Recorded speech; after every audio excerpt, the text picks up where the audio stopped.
Muy buenos días, participantes. Soy el psicólogo José Apolo, como ya lo saben, y vamos a ver en este nuevo módulo procesos de planificación, sobre todo los que tienen que ver con el desarrollo de proyectos en marco lógico. Primero que nada, me gustaría empezar entonces con una sola pregunta. ¿En qué momento se realiza una planificación? ¿Será que la planificación es de un momento laboral? ¿Será que se debe desarrollar en una institución, en una comunidad? ¿O será quizás que planificar es algo que hacemos a diario? Bueno, aquí algunas ideas de fuerza sobre el tema. ¿Qué es una planificación? Un plan general, científicamente organizado y frecuentemente de gran amplitud, para obtener un determinado objetivo. Otra forma de verlo pudiera ser que planificar significa diseñar un futuro deseado para una organización, en concordancia con los cambios que se van produciendo en el entorno. Es un instrumento para lograr el mejoramiento continuo de las organizaciones. O, ¿qué pudiéramos pensar también acerca de la planificación? ¿O para qué nos sirve una planificación? ¿En qué momento comenzamos a planificar? En alguna medida, gran parte de los actos de nuestra vida cotidiana están sujetos a procesos de planificación de menor o mayor complejidad. ¿Acaso cuando vamos a viajar a algún lado no planificamos los recursos que vamos a utilizar? Cuando nos levantamos en la mañana y nos organizamos, no estructuramos una estrategia para salir a determinada hora, cumplir nuestros objetivos y retornar a nuestro hogar. Eso es planificar. Los diferentes momentos del día en los cuales nos ubicamos una meta que tiene que ser desarrollada a través de ciertos pasos y ciertas estructuras que nos van a permitir llegar a lo que estamos queriendo lograr. Entonces la planificación es un proceso orientado a facilitar la toma de decisiones, y es en este sentido que cabe afirmar que la planificación no debe quedarse en un mero ejercicio analítico, intelectual o de diagnóstico de la realidad, sino que debe tener un carácter eminentemente práctico orientado a la acción y en última instancia a la transformación de la realidad en un futuro más o menos inmediato. ¿A qué me refiero con esto? En muchos lugares se plantea realizar una investigación o hacer un trabajo, una planificación, pero nos quedamos en la mera propuesta.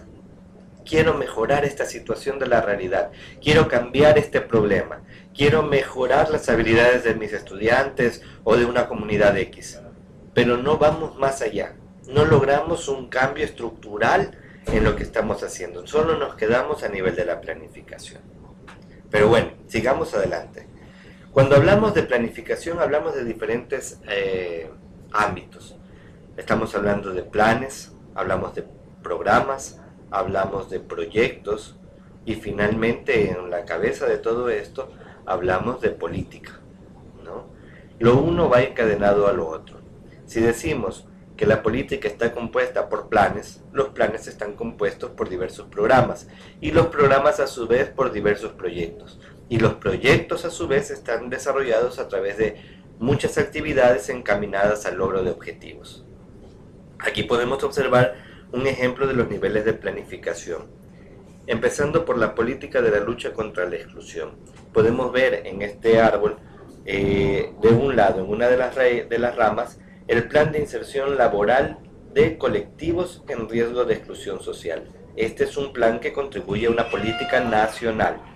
Luego este plan está conformado por diversos programas: el programa de fomento de la creación de empresas para inmigrantes, programas de incorporación de la mujer al mercado de trabajo, programas de intermediación laboral, entre otros.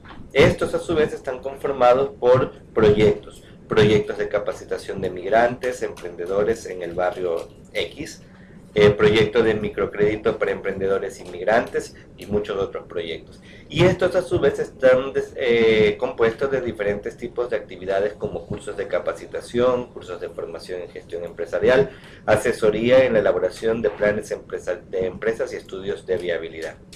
En fin, cada uno de estos apuntando hacia una política nacional. Ok, ahora entonces surge una nueva pregunta. ¿Para qué nos servirá en planificación de investigación científica? ¿Será acaso importante realizar un diagnóstico situacional antes de empezar a planificar y organizar estrategias de prevención a nivel de una comunidad, una institución o en el sector que estemos involucrándonos para trabajar sobre un problema específico? Por supuesto que sí. Es indispensable realizar un trabajo con la comunidad, buscar cuáles son sus verdaderas necesidades. Tomemos en cuenta de que no es solo la visión del investigador o de quien va a desarrollar una estrategia preventiva la que cuenta. Supongamos, yo en un sector agrícola no voy a implementar una estrategia para crear microempresas panificadoras, descartando toda la estructura agrícola que hay ahí, ¿no verdad? Vamos a tener que basarnos en esa estructura para cualquier tipo de acción dentro de esa comunidad. Aquí vamos a ver entonces que es necesario realizar diferentes tipos de herramientas utilizadas a nivel de la investigación científica. Por ejemplo, una de las más sencillas es el uso del FODA o la lluvia de ideas. Se busca conocer entonces la realidad integral que rodea a esta población o muestra para así determinar las mejores vías para solucionar un problema. Aquí se puede utilizar la observación directa, las bases estadísticas, características específicas de una población, cualquier elemento dentro de la investigación que nos permita desarrollar un trabajo acorde a las necesidades del lugar donde queremos intervenir. Aquí podemos observar un pequeño ejemplo de lo que sería un FODA. Recordemos que el FODA en sí nos va a ayudar a recopilar información, pero de pequeños segmentos. No es suficiente para hacer un diagnóstico completo de la población. Habrá que estar dentro del lugar, habrá que poder observar lo que sucede ahí, cuáles son los problemas que se perciben, cuáles son los recursos que existen en el lugar donde vamos a intervenir para poder trabajar. El FODA es el inicio, es la base del trabajo. Asimismo, si trabajáramos con una lluvia de ideas con jóvenes, aquí les presentamos algunas de las ideas de ellos acerca del por qué iniciaron su consumo en las sustancias. Por ejemplo, alguien decía alguna vez, tomo porque me siento en libertad de hacer muchas cosas. Alguien también dijo, porque mi papá y mi mamá me dieron la primera vez. Otro, porque nadie me entiende. Para poder declarármele a una chica, para divertirme con mis panas, para sacar a bailar a una pelada, porque nadie me escucha, para olvidarme de mis problemas, porque mi pelada me puso los cachos, porque soy el propio, decía algún muchacho en alguna ocasión. Todas estas son ideas base de por qué muchos jóvenes empezaron a consumir. Si nos basáramos en estas ideas para empezar un trabajo diagnóstico, tendríamos un bagaje de experiencias que nos permitirían establecer algunas hipótesis sobre las causas del inicio del consumo de sustancias. Sin embargo, asimismo, como decimos, la lluvia de ideas, claro, nos va a dar una ventana a la problemática, pero si ustedes se fijan bien, estas son solo excusas que han puesto algunos muchachos. Sin embargo, nos dan un diagnóstico inicial que nos puede servir de gran ayuda.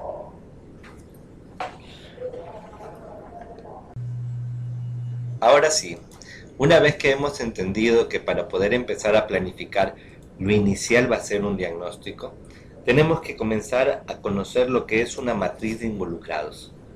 ¿Qué será esto? ¿Para qué nos servirá?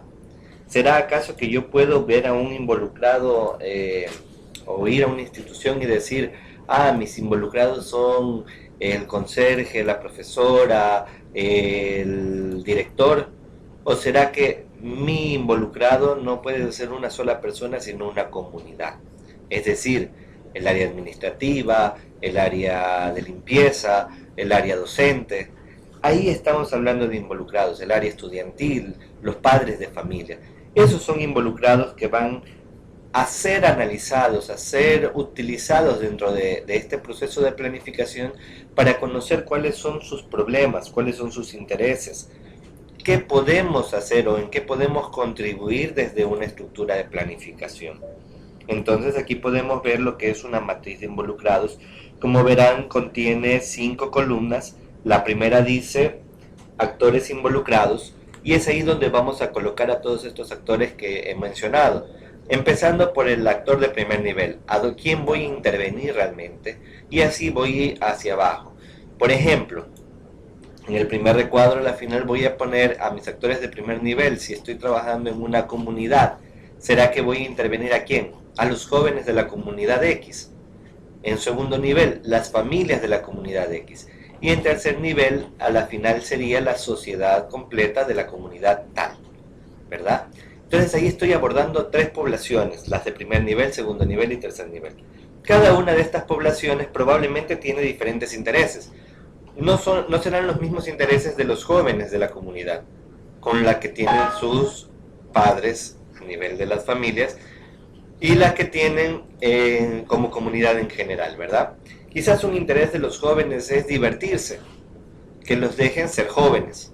A la final, un interés de los padres de familia, de las familias, es precautelar a sus hijos del consumo de sustancias.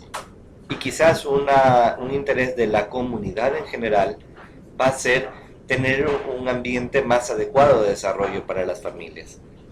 Luego tenemos los problemas percibidos. Asimismo, no son iguales en los 3 niveles. En el primer nivel, los problemas percibidos en los jóvenes, probablemente los problemas que ellos perciben tienen que ver más allá con los problemas intrafamiliares, con los problemas de comunicación, con los problemas de integración social, que van a tener ellos que mencionar. Luego tenemos los de los familiares, que también son problemas que perciben ellos, ¿no? Y finalmente los de la comunidad en general. Siempre también puede intervenir el investigador. La persona que está estableciendo estos problemas también puede mencionar los problemas que percibe él. Luego tenemos una nueva columna que dice recursos y mandatos. ¿Cuáles son los recursos? Los recursos son todas las cosas que están a nuestro alrededor dentro del lugar donde vamos a investigar, donde vamos a desarrollar nuestra propuesta. Por ejemplo, si yo hablo de la comunidad de Milagro, ¿qué hay ahí? Hay instituciones educativas, hay instituciones de salud, hay espacios recreativos.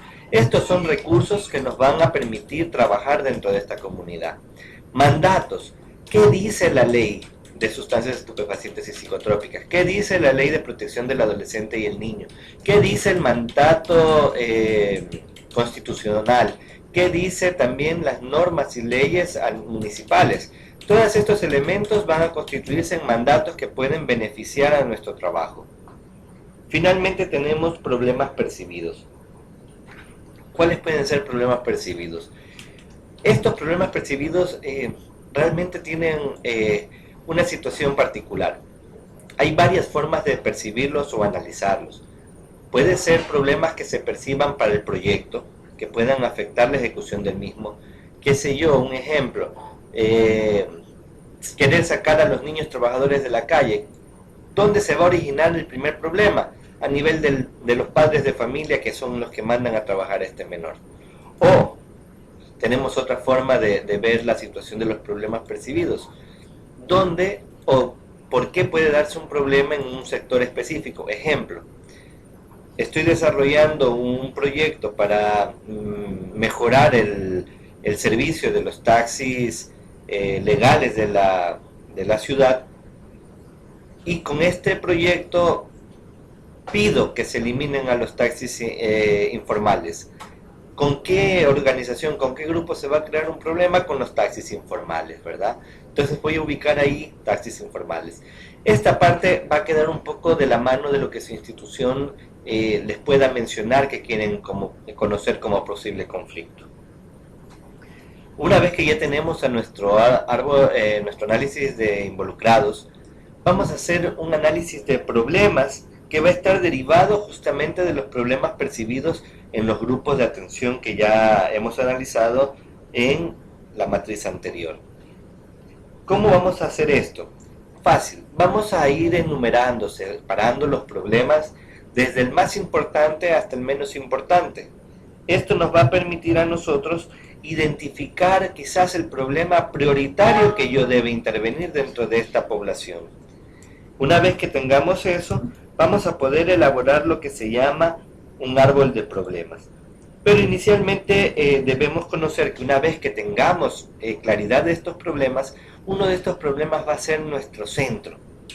Ejemplo, el alto índice de consumo de sustancias psicoactivas en adolescentes del sector tal. Ese es un problema central. Y ese problema central tiene causas directas y causas indirectas, así como también tendrá efectos. Ya lo vamos a ver más adelante cuando toquemos el árbol de problemas, ¿no? Sin embargo, tiene que quedar muy claro que esta estructura de análisis de problemas nos permite y nos ayuda a organizar la prioridad de los problemas que hemos encontrado para darle solución más adelante.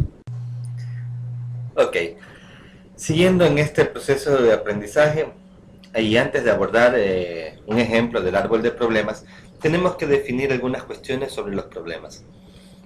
Una vez que tenemos en el análisis de involucrados un listado de problemas, los hemos separado, los hemos priorizado del más importante al menos importante, vamos a elegir uno de ellos como la base de nuestro árbol, como nuestro centro. Este centro que tiene causas y tiene efectos. Pero no podemos elegir cualquier tipo de problema. En algunos lugares se comete el error de pensar que la falta de algo es el problema.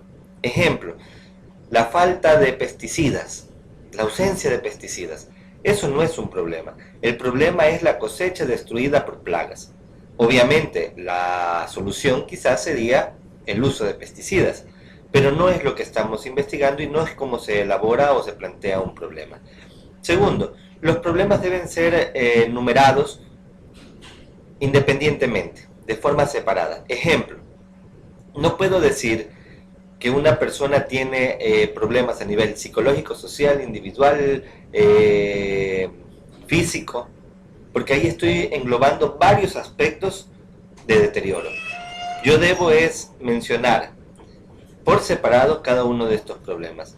El primer problema es un deterioro físico, el segundo es deterioro psicológico, el tercero deterioro en las relaciones intrafamiliares, y así voy describiendo cada uno de los problemas que he percibido.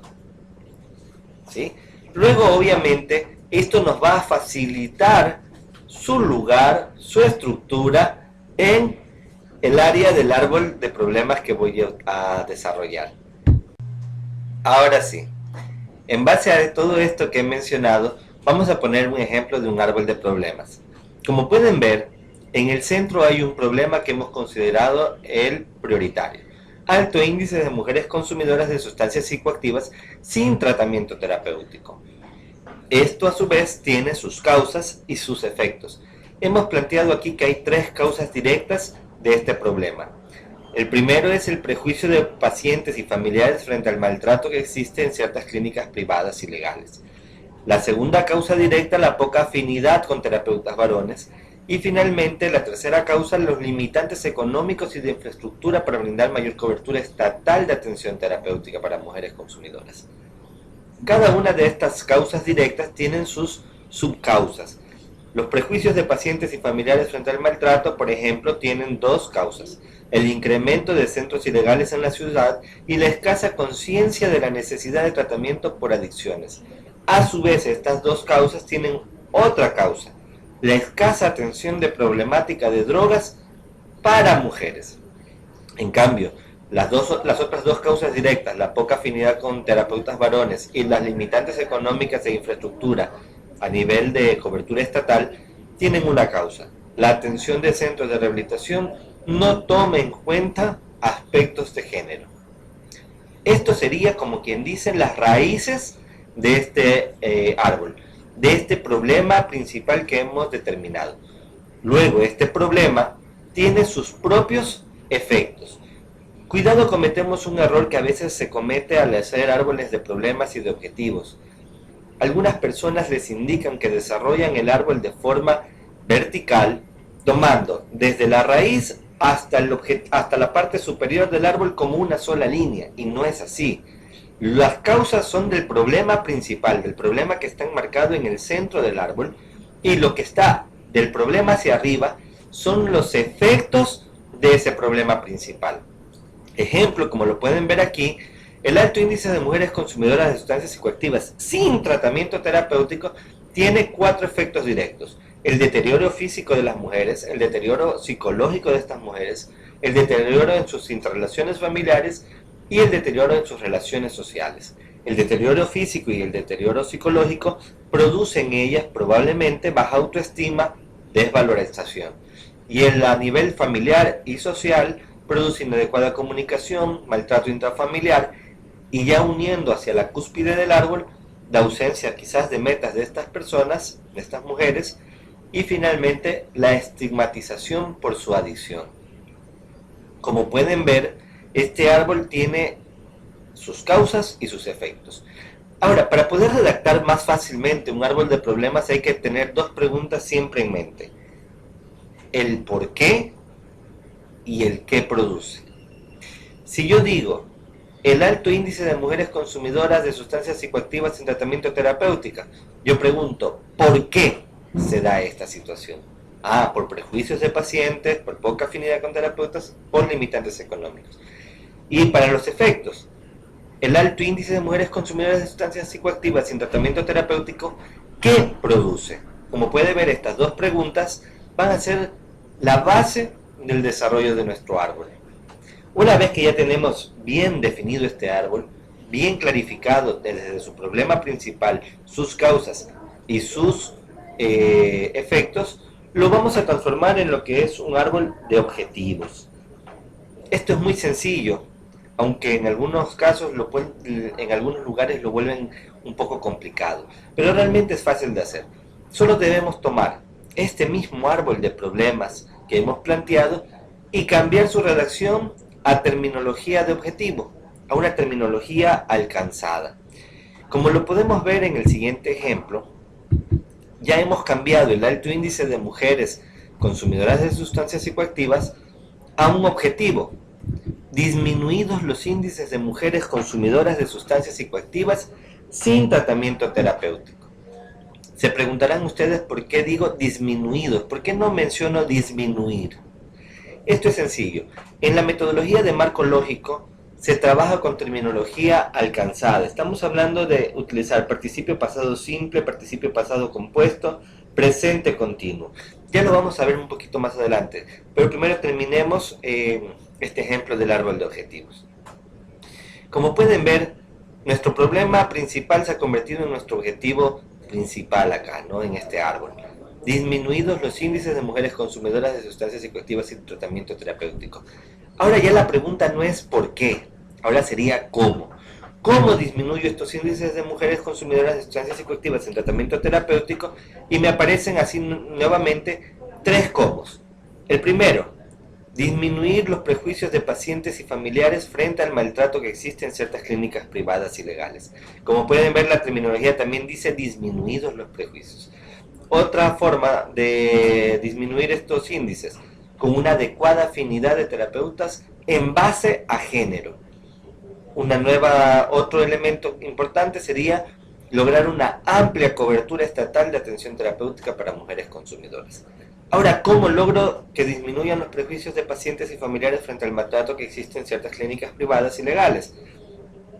Logrando la clausura de centros ilegales y concienciando a las mujeres sobre la necesidad de acudir a un tratamiento por adicciones. ¿Cómo logro una adecuada afinidad con terapeutas en base a género? ¿Cómo logro una amplia cobertura estatal de atención terapéutica para mujeres consumidoras? Primero, incrementados los controles de centros para calificarlos y autorizar su funcionamiento. Y otra forma es implementando una propuesta terapéutica de mujeres consumidoras de sustancias psicoactivas desde un enfoque de atención integral de género. Como pueden ver, este es el cómo se lograría disminuir los índices de mujeres consumidoras sin tratamiento terapéutico. Ahora, si logramos disminuir esto, nos vamos a las cúspides del árbol. ¿Qué vamos a lograr? Que mejoren su salud física, que mejoren su salud psicológica, que mejoren sus relaciones intrafamiliares, que mejoren sus relaciones sociales, que haya una buena autoestima, que haya una adecuada comunicación dentro del hogar, que se desarrollen metas y finalmente vamos a lograr la estabilidad biopsicosocial y espiritual de las mujeres tratadas. Como pueden ver, se abarca todo el árbol de objetivos y de problemas. Ahora podemos ver entonces en la siguiente diapositiva, ya que hemos visto este objetivo, cómo debe ser redactados los objetivos. Decía yo que podían ser desarrollados en participio pasado simple, es decir, mejorada la integración familiar. En participio pasado compuesto, ejemplo, se ha mejorado la integración familiar. O en un presente continuo, los padres y madres de familia están aplicando técnicas de manejo de conflicto. Si se dan cuenta, estamos diciendo lo mismo en terminología alcanzada. Esa es una de las grandes bases del trabajo en marco lógico. No hablamos de la posibilidad de construir, mejorar, cambiar, no, hablamos de algo alcanzado, logrado. Esto produce un efecto en la persona que lo trabaja de hay que hacerlo. No es una posibilidad, es una verdad. Con eso nosotros estamos avanzando en esta planificación. Vamos a entrar ahora a la siguiente parte de este trabajo, que es quizás ya la matriz de marco lógico, para ver cómo se llena, qué componentes tienen, y vamos a ir dando ejemplos de cada una de estas partes. Ok, vamos a continuar ahora con esta capacitación enfocándonos en lo que es la matriz de marco lógico. Para esto debemos tomar en cuenta que hay diferentes tipos de matrices muy similares, pero que están basadas de acuerdo a el lugar donde se desarrolla, donde se le emplea. No es lo mismo la que se maneja en el Banco Mundial a la que se maneja por la Unión Europea. En este caso vamos a encontrar un ejemplo de ambas modalidades, en la que realmente vamos a trabajar, se definen en la jerarquía de objetivos, lo que es el objetivo general, objetivos específicos, resultados intermedios y actividades. Para la parte inicial de este ejemplo encontramos en cambio donde dice jerarquía de objetivos, finalidad, propósito, componentes y actividades. En sentido general es lo mismo, solo que cambia la forma de expresión. Al lado la siguiente columna dice indicadores, que no es otra cosa que la estructura a nivel de tiempo, calidad y cantidad de beneficiarios. Los medios de verificación, por el contrario, son todos los instrumentos, elementos, estadísticas que nos pueden o nos permiten probar el alcance de los objetivos, de los resultados intermedios, etc. Y los supuestos o hipótesis son posturas que generalmente pueden ser externos o deben ser externos al proyecto y que pueden beneficiar o entorpecer el desarrollo del mismo. Para la modalidad de este trabajo vamos a enfocarnos en supuestos positivos que en ningún sentido deben ser parte de la ejecución del proyecto. Siempre tiene que ser algo completamente externo. Bueno, comencemos entonces hablando de lo que sería la finalidad o el objetivo general. La finalidad define cuáles son los beneficios globales que el proyecto aportará al desarrollo del país. Estamos hablando de aquello que no vamos a conseguir directamente con el proyecto, pero a lo que vamos a aportar. Por ejemplo, si hablamos de una política nacional, política de prevención del consumo de sustancias psicoactivas, obviamente nosotros no vamos a lograr que la política esté implementada en el país, no vamos a lograr los resultados o efectos de prevención a nivel de todo el país, pero podemos contribuir a ese objetivo general. ¿A través de qué? A través del propósito. Pero en este caso, con la finalidad, es aquello, como les decía, lo más grande. Aquí hay algunos ejemplos redactados. Por ejemplo, el ingreso fiscal del Ecuador aumenta, el uso de servicios de autobuses urbanos aumenta por parte de la población, se ha mejorado la calidad educativa del sector rural ecuatoriano, se ha reducido la prevalencia de enfermedades causadas por el consumo de agua sin tratamientos de potabilización. En fin, es aquello más grande a lo que podemos contribuir. Luego tenemos lo que es el propósito. El propósito, o también como lo vamos a encontrar como objetivo específico, es lo que sí queremos lograr con el proyecto. Es el por qué se desarrolla el proyecto. Ejemplos del propósito del proyecto. La población de los sectores rurales ha adoptado prácticas higiénicas para el uso del agua del consumo humano. El número de turistas que visita Ecuador ha aumentado y se mantiene con tendencia a la alta. La compañía municipal de transportes ha mejorado el nivel de seguridad de sus servidores de transportación urbana. Como pueden ver, son los elementos que sí están al alcance de nuestras manos. El por qué desarrollo un proyecto, por qué estoy planificando algo.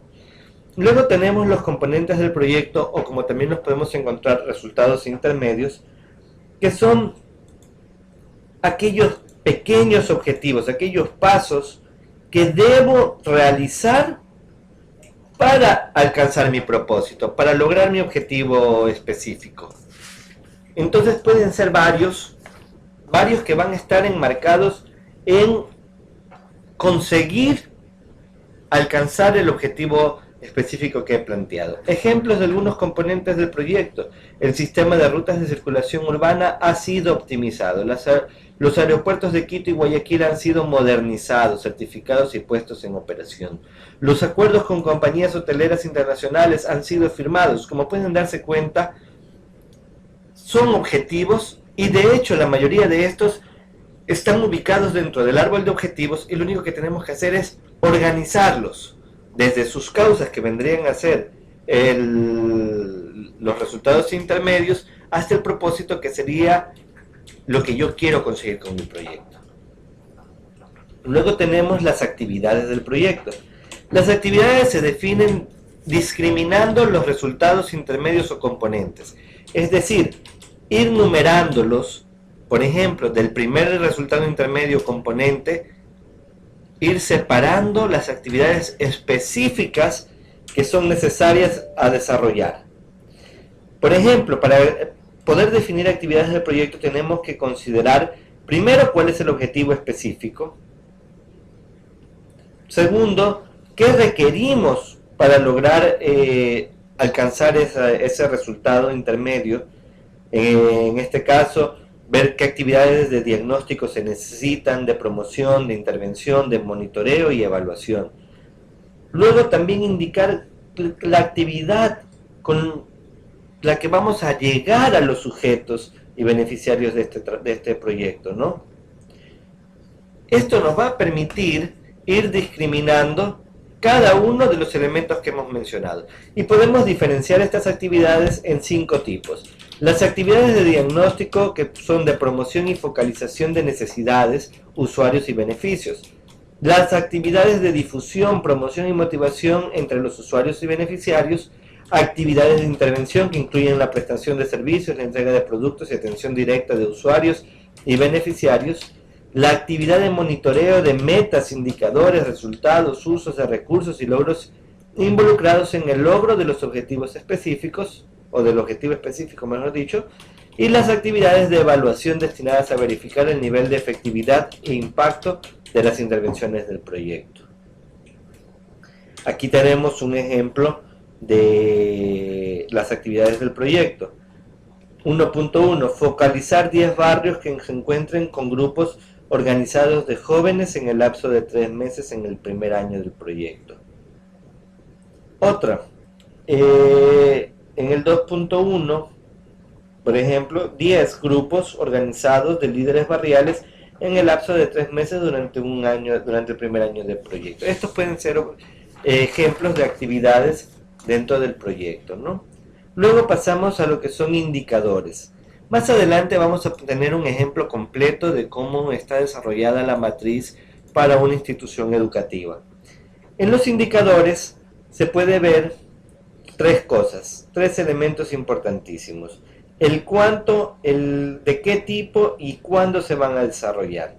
¿Qué son los indicadores? Permiten especificar de manera precisa los efectos de cada uno de los niveles de resultados considerados en el proyecto, sea el objetivo general, el objetivo específico, los resultados intermedios o las actividades. Se constituyen en la base de referencia a partir de la cual se realiza el monitoreo y la evaluación del proyecto. Muestran la manera como pueden ser medidos objetivamente los logros y el éxito de un proyecto expresados en sus objetivos. Permiten establecer metas cuantificables para medir si un objetivo se lo ha cumplido. Al final, como hemos ya mencionado, es la evidencia que nos permite demostrar lo que estamos alcanzando con nuestro proyecto. Y tiene que tener 3 elementos importantes para ser medidos cuantitativamente. El cuánto, que es la cantidad, de qué tipo, qué es la calidad y cuándo, el tiempo en el que se va a desarrollar. Al definir los indicadores objetivamente se asegura que los objetivos sean claros y precisos.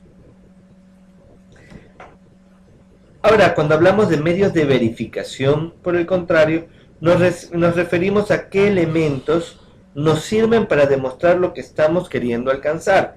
Ejemplos: fuentes normales como registros y documentación del proyecto, fuentes especiales como recolección y estudios, la información sobre quién financiará las actividades, sobre quién las ejecutará, en fin, todo elemento, todo documento que nos permite plantear los resultados y verificar lo que tenemos.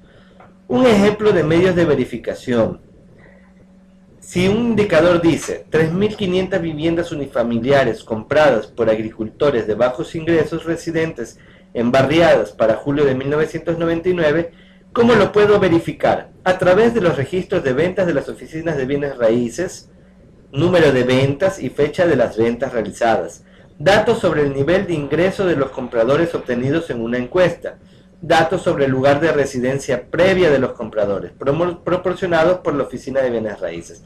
Con esto podemos identificar si han mejorado o no, o si han comprado, mejor dicho, estas viviendas. Es la manera en la que lo demostramos. Finalmente, dentro de esta matriz tenemos los supuestos. Los supuestos se los establece con respecto a ciertos factores de riesgo presentes entre los varios niveles de jerarquía de objetivos. Son factores externos sobre los cuales el proyecto asume que no ejerce o tiene control. Puede describir condiciones naturales o factores de orden económico, político, social, laboral, etc., que permiten establecer las condiciones que deben existir junto con el objetivo para lograr el sistema jerárquico del proyecto. Entonces, ¿cuándo decimos que podemos elegir un supuesto? Cuando respondemos las siguientes preguntas. ¿Es un factor externo del proyecto? Yo no pudiera decir en mi proyecto un supuesto: las autoridades del barrio X quieren participar en el proyecto. ¿Por qué no?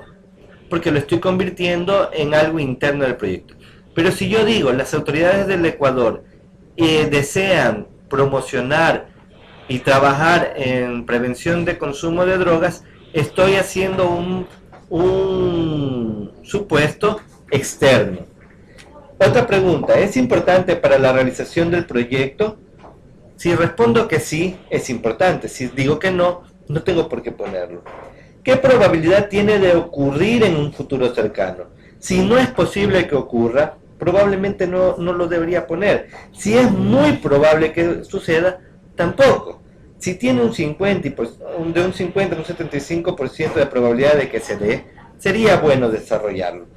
Otra pregunta que debemos contestar es si es posible modificar la estrategia del proyecto de tal modo que este supuesto deje de ser imprescindible. Si lo podemos hacer, y eso implicaría rediseñar el proyecto. Todo proyecto tiene que tener la flexibilidad suficiente para ser rediseñado si es necesario. Si no lo podemos hacer, es preferible no utilizarlo. Ok, hasta aquí hemos visto un poco los lineamientos generales del trabajo. Vamos a ver ahora un ejemplo completo desarrollado para una institución educativa de lo que sería la matriz. Claro, es un ejemplo corto, pero que nos va a ayudar a entender un poco mejor esta situación. Estamos llegando ya al final de este proceso. Vamos a ver un borrador completo de lo que puede ser una matriz de marco lógico de un colegio. Como pueden ver en este ejemplo, está el objetivo general, está el objetivo específico, están los resultados intermedios, las actividades y todos los elementos que ya hemos explicado con anterioridad. Como pueden ver en el objetivo general, dice: Colegio Francisco de Orellana convertido en una institución libre del consumo de drogas. Su indicador dice: en 2 años se habrá convertido el Colegio Francisco de Orellana en una institución libre de consumo de drogas en un 85%. ¿Qué estamos diciendo ahí? Estamos dando tiempo, calidad y dónde, ¿no? ¿Cómo podemos comprobar que eso ha sucedido? A través de los documentos de respaldo del proyecto, los informes de DOBE, estadísticas de ausentismo, reglamento de normativas internas sobre consumo de drogas, etc. Un supuesto o una hipótesis para lograr este objetivo El Ministerio de Educación incluye en su planificación de intervención en colegios privados y públicos como eje transversal la prevención del consumo de drogas. ¿Qué quiere decir esto? No quiere decir que esté incluido en el proyecto, no quiere decir que las autoridades del colegio estén implícitamente dentro del proyecto, sino que dentro del Ministerio de Educación hay un eje transversal, que es la prevención de consumo de drogas. Al existir esto, obviamente va a beneficiar de alguna manera al proyecto que estamos planteando. Objetivo específico: factores de riesgo del consumo de drogas dentro del Colegio Francisco de Orellana disminuidos. ¿Cómo vamos a lograr esto? ¿En cuánto tiempo? De acuerdo al indicador, en 6 meses habrá disminuido los factores de riesgo de consumo de drogas dentro del Colegio Francisco de Orellana en un 30% y en 2 años en un 85%. ¿Cómo lo vamos a poder observar? A través de los informes del DOBE, los testimonios de familiares y estudiantes, beneficiarios del proyecto, planificación de actividades, etc. Un supuesto, una hipótesis: la comunidad en general reconoce la importancia de procesos de prevención integral del consumo de drogas. Como pueden ver, van todos de la mano. Resultados intermedios: bueno, hemos planteado dos como ejemplo. El primero dice: profesores y personal en general del Colegio Francisco de Orellana concienciados en el no consumo de sustancias, de drogas. El segundo dice: alumnos participan activamente en prevención del consumo de drogas en el Colegio Francisco de Orellana. Como pueden ver, son dos elementos fundamentales que pueden ayudar a disminuir los factores de riesgo del consumo de drogas dentro de esta institución educativa, es decir, alcanzar nuestro objetivo específico. Al lado pueden encontrar los indicadores, los medios como podrían verificarse que se está consiguiendo estos dos elementos y sus respectivos supuestos o hipótesis. En cuanto a las actividades, ustedes pueden observar que están descritas de 1.1, 1.2, 1.3, 1.4 y así vamos a ir redactando de acuerdo a lo que necesitemos, a las actividades discriminadas. Luego 2.1, 2.2, 2.3, 2.4, 2.5 y así. Entre más resultados intermedios, más actividades tenemos. Asimismo, con sus respectivos insumos bien descritos y su presupuesto final. Como pueden ver, en esta matriz incluiría prácticamente el esqueleto de un proyecto. Posterior a esto tenemos el cuerpo del proyecto. Este realmente depende de la institución donde se elabora dicha matriz, ya que la información planificada será exportada simplemente de la matriz al formato del proyecto, no importando si es un formato de Cenexit, Semplades o cualquier otra institución. Asimismo, ahora como ejemplo podemos presentar una estructura que pudiera tener el documento del proyecto. Inicialmente la identificación del proyecto, datos generales de la organización promotora del proyecto, antecedentes del proyecto, alcances del proyecto, beneficiarios del proyecto, descripción de la estrategia del proyecto, análisis de sostenibilidad, análisis de impacto ambiental, análisis de género, sistema de gestión del proyecto, sistema de monitoreo y evaluación del proyecto, presupuesto del proyecto, plan de acción, matriz de marco lógico, anexos. Como pueden ver, son todos los elementos que podemos obtener de nuestro proceso de planificación, desde el análisis de involucrados hasta la matriz de marco lógico que ya hemos mencionado. Luego, en los anexos del proyecto se incluirán el análisis de involucrados, el árbol de problemas, el árbol de objetivos, el análisis de fuerzas del proyecto y la información estadística relevante, así como cualquier otro elemento que ustedes consideren importante como respaldo de su proyecto. Con esto hemos abordado prácticamente todo el proceso de elaboración de una matriz de marco lógico. He tratado de hacerlo lo más didáctico posible en vista de la modalidad de proceso de interaprendizaje. No nos podemos ver ustedes y mi persona de manera directa, pero espero que con este material se haga mucho más fácil la comprensión de cada uno de los elementos del mismo. Sin embargo, podemos estar en contacto a través del correo interno de la plataforma. Les agradezco su atención, participen en el foro, las actividades y la evaluación final. Muchas gracias.